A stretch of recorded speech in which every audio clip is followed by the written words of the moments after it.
இந்த ரைஸ் பசங்களுக்கு டிஃபன் பாக்ஸா கட்டி கொடுத்தீங்கன்னா கொஞ்சம் கூட மிச்சம் வைக்காம சாப்பிட்டு வருவாங்க. இந்த ரைஸ் சாப்பிட்றதுக்கு ரொம்ப ரொம்ப டேஸ்டா இருக்கும்.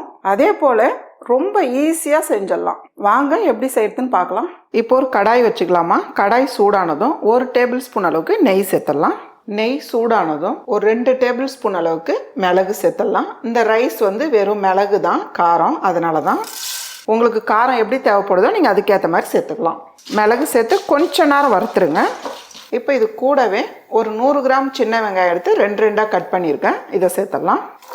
ஒரு 100 கிராம் பூண்டு எடுத்து 2 கட் பண்ணியிருக்கேன், இதையும் சேர்த்துடலாம். இது 3 சேர்த்து கொஞ்ச நேரம் நல்லா வதக்கிடுங்க.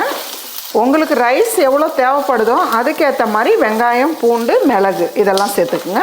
இது 3மே நிறைய சேர்த்தா ரொம்ப நல்லாயிருக்கும் ரைஸு. நீங்கள் மைல்டாக சேர்க்கறதுனாலும் சேர்த்துக்கலாம். இதெல்லாம் வதங்கிக்கிட்டு இருக்கும் போதே கருவேப்பிலை நல்லா கழுவிட்டு ஈரம் இல்லாமல் எடுத்து வச்சுருக்கேன், இதை சேர்த்துடலாம். இதையும் சேர்த்து நல்லா வதக்கிடுங்க. அதே போல் கருவேப்பிலை நீங்கள் இன்னும் கூடுதலாக சேர்க்கறதுனா கூட சேர்த்துக்கலாம், ரொம்ப நல்லாயிருக்கும். நான் கொஞ்சம் கம்மியாக தான் சேர்த்துருக்கேன். பாருங்கள், வெங்காயம், கருவேப்பிலை இது எல்லாமே இந்த அளவுக்கு நல்லா வதங்கி வர டைமில் ஒரு 1/4 கைப்பிடி அளவுக்கு பொடியை நறுக்குன கொத்தமல்லி நல்லா தண்டாடே சேர்த்துக்குங்க. இதெல்லாம் சேர்த்து நல்லா வதக்கிடுங்க. பாருங்கம்மா, இந்த அளவுக்கு நல்லா ஒரு டார்க் ப்ரௌனாக வதங்கிடணும். அது ஒருலாம் நல்லா வதக்கி எடுத்துக்குங்க. இப்போ இந்த டைமில் கொஞ்சமாக உப்பு சேர்த்துக்கலாம். அவ்வளோதான். ஸ்டவ் ஆஃப் பண்ணிவிட்டு இதை நல்லா ஆற வச்சு மிக்சர் ஜாரில் சேர்த்து கொஞ்சம் கொரகொரப்பாக அரைச்சி எடுத்துக்கணும். இந்த அளவுக்கு கொரகொரப்பாக அரைச்சி எடுத்து வச்சுருங்க. அதே கடாயில் 1 டீஸ்பூன் அளவுக்கு நெய் சேர்த்துடலாம். கூடவே 1 டேபிள் ஸ்பூன் அளவுக்கு எண்ணெய் சேர்த்துடலாம். எண்ணெய் சூடானதும் கொஞ்சமாக ஜீரகம், 1/2 டீஸ்பூன் அளவுக்கு கடுகு, உளுந்தம்பருப்பு, இது கூடவே ஒரு 15 பல்லு முந்திரி எடுத்து 2 உடச்சி வச்சுருக்கேன், இதை சேர்த்துடலாம். இதையும் சேர்த்து கொஞ்ச நேரம் நல்லா வறுத்து எடுத்துக்கோங்க. கடுகு பொரியிற டைமில் இப்படி ஓரமாக முந்திரி சேர்த்து நல்லா அதிலே வதக்கிடலாம். பாருங்கம்மா, முந்திரி இந்த அளவுக்கு நல்லா செவந்து வரணும், கடுகும் நல்லா வெடிக்கணும். இது கூடவே 3 பச்சை மிளகாய் 2 கட் பண்ணி வச்சுருக்கேன், இதை சேர்த்துடலாம். பொடியை நறுக்குன 2 தக்காளி, இதையும் சேர்த்துடலாம். இதெல்லாம் சேர்த்து நல்லா வதக்கிடுங்க.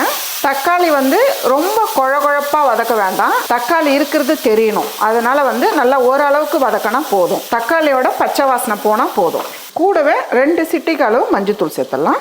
ஏற்கனவே நம்ம வதக்கினதில் உப்பு சேர்த்துருக்கோம். இப்போ கொஞ்சம் இந்த அளவுக்கு வதங்கினா போதுமா. இப்போ அடுப்பு தீ கம்மி பண்ணிவிடுங்க. நம்ம அரைச்சி வச்சுருக்க மசாலா சேர்த்துடலாம். இதையும் சேர்த்து நல்லா மிக்ஸ் பண்ணிவிடுங்க.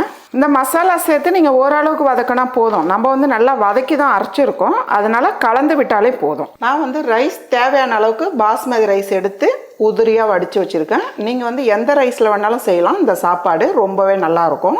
இப்போ கொஞ்சம் கொஞ்சமாக ரைஸ் சேர்த்துருங்க. எவ்வளோ கிரேவி இருக்கோ அதுக்கேற்ற மாதிரி நீங்கள் ரைஸ் சேர்த்துக்கலாம். சேர்த்துட்டு நல்லா கலந்து விட்டுருங்க. இப்போ ஸ்டவ் ஆஃப் பண்ணிடலாம். இன்னும் கூட சேர்த்துக்கலாம். சேர்த்துட்டு நல்லா கலந்து விட்டுருங்க. இந்த அளவுக்கு நல்லா கலந்துருங்க.